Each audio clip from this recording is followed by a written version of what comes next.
I think it's very important for women who are going through the cancer diagnosis and treatment to explore her options and to discuss it with a plastic surgeon who works with her team, her oncology team and her surgical team, to find the best option for her.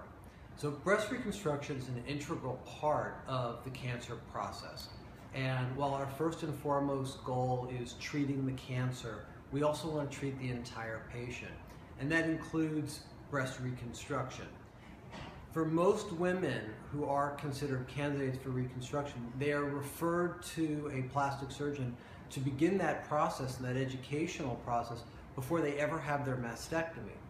Now, some women are not going to be candidates right off the bat, but then their breast surgeons and their oncologists will then get them plugged in with a plastic surgeon at the right time. There are several ways that we can reconstruct the breast, and the two most common are using implants and using one's own tissues. Each one has a certain set of advantages and disadvantages, and it has to be tailored to the individual patient, to a woman's desires, to her goals, to her anatomy, and to her cancer. We wanted, if at all possible, to do those procedures at the same time as their mastectomy, and that's called an immediate reconstruction. For women who are not candidates to do it at the same time as their reconstruction, then they can have it done later after they receive other treatments, and then that's called a delayed reconstruction. One of the most rewarding things about doing breast reconstruction is working with the patients. And because this is a process, we really get to know the women extremely well. They become friends of the practice.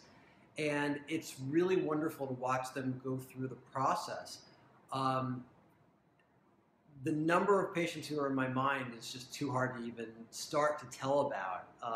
Whether it's the very young woman who has a strong family history of cancer and decides to have a prophylactic mastectomy because she's a gene mutation carrier, and she comes out saying, I look like I never had anything done, all the way to the woman who comes in 5, 6, 7 years after she had her mastectomy and now finally goes through reconstruction and feels complete again. It's really rewarding and really wonderful to have that interaction and to be able to provide those services for women going through this challenging time.